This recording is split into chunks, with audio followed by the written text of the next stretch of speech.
les garçons que les filles sont beaucoup plus reléguées aux tâches ménagères et on encourage les garçons. Donc moi, je le défends.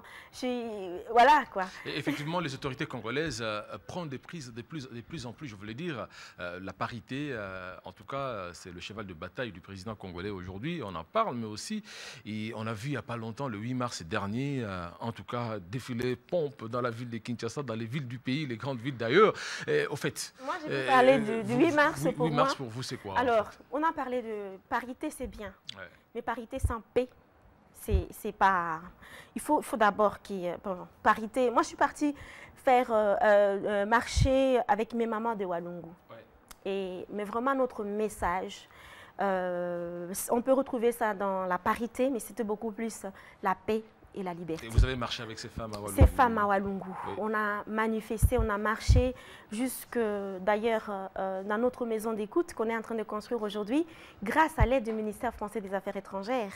On n'est pas encore arrivé là, peut-être qu'on en parlera tout à l'heure. Nous avons marché avec ces femmes, nous avons chanté, nous avons prié pour qu'il y ait la paix pour la femme congolaise. Et je crois que vous êtes au courant qu'il y a une marche qui a été organisée d'ailleurs à Bukavu il n'y a pas longtemps, de toutes les confessions religieuses où j'ai participé. Et c'était une marche de prière parce qu'on veut une paix durable pour la femme. Quand il y aura la paix durable pour la femme, parité sera inclus dedans aussi, liberté, épanouissement, développement.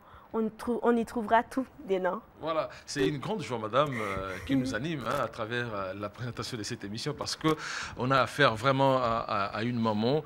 Nous avons beaucoup de respect vis-à-vis de la gente féminine que nous encourageons parce que nous estimons que les développements, la croissance d'une nation marche également avec cette égalité qui doit exister, n'est-ce pas, entre ces acteurs de la société. Et peut-être aussi une préoccupation qui nous habite, juste savoir aujourd'hui les bilans que vous pouvez présenter de votre association Action pour enfants, n'est-ce pas, oubliés. Quel bilan vous dressez aujourd'hui de cette structure? Bon, moi, je suis contente des résultats qu'on a pu obtenir parce que quand on récupère un enfant de la rue qui était complètement perdu, et où il n'y avait plus d'espoir et qu'un jour on voit cet enfant récupéré à 100%, réinséré dans la société et travaille, épanoui, on ne peut qu'être encouragé.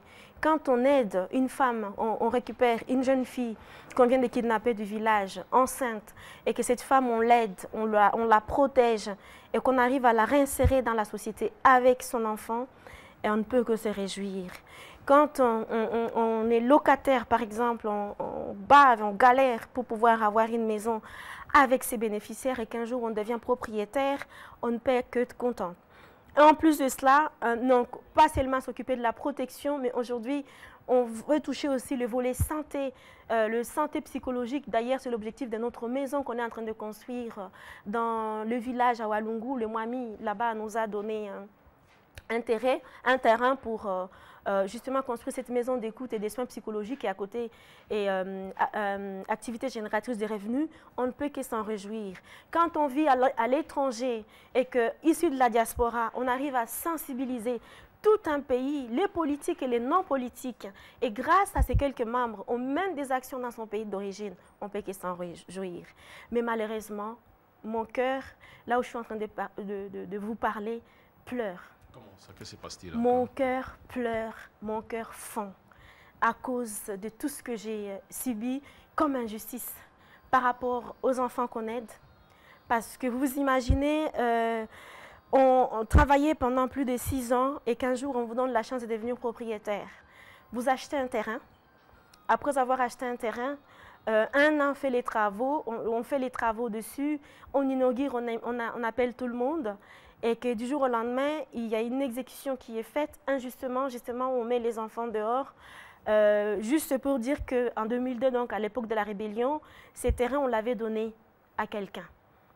Et sachant que moi-même, après avoir fait l'enquête, j'ai acheté ces terrains, donc le propriétaire nous a vendu ces terrains qui étaient un morcellement de son propre terrain où il vit aujourd'hui, qui a un certificat depuis 1990 et que 12 ans après, on dit qu'on a donné ça à quelqu'un d'autre et qui se trouve être mon côté où je garde des enfants, on ne fait que fondre dans son cœur. Et après avoir fait l'enquête, donc en 2008, on me rassure, et le service de cadastre, le propriétaire qui est toujours de l'autre côté, son certificat existe. À base de ces certificats, il y a en fait mon certificat que j'ai depuis 3 ans. Maman, tu peux continuer à travailler. Et qu'il n'y a pas longtemps, il y a 2 semaines, encore de la même manière, une exécution vient d'être faite. Donc je tiens à signaler que quand ça a été fait pour la première fois, je n'étais pas là. Justement, je me préparais pour la 15e de la journée de l'enfant africain dont je fais partie du collectif IDE. Pour défendre le 2e objectif du millénaire. Et on m'annonce ça juste avant la visite de Madame Ramayad. Madame Ramayad s'est déplacée, elle est venue jusque-là. Si elle est venue, c'est parce qu'il y a quelqu'un qui a mobilisé, sensibilisé. Elle est venue visiter ses enfants qui lui ont apporté des fleurs et tout le reste. Après la première exécution faite injustement, il y a les enfants que je récupère sont les enfants qui ont vu des fois leurs parents se faire tuer. Et le fait de revoir des hommes armés en uniforme, les enfants étaient traumatisés pendant plusieurs mois, psychologiquement. On a fait un travail avec notre psychologue. Les enfants sont revenus à la maison, ils étaient bien. Et il y a 3 semaines, la même chose se reproduit. Ça me fait fondre les cœurs. Aujourd'hui, ces enfants sont dehors. Quand on nous a mis dehors,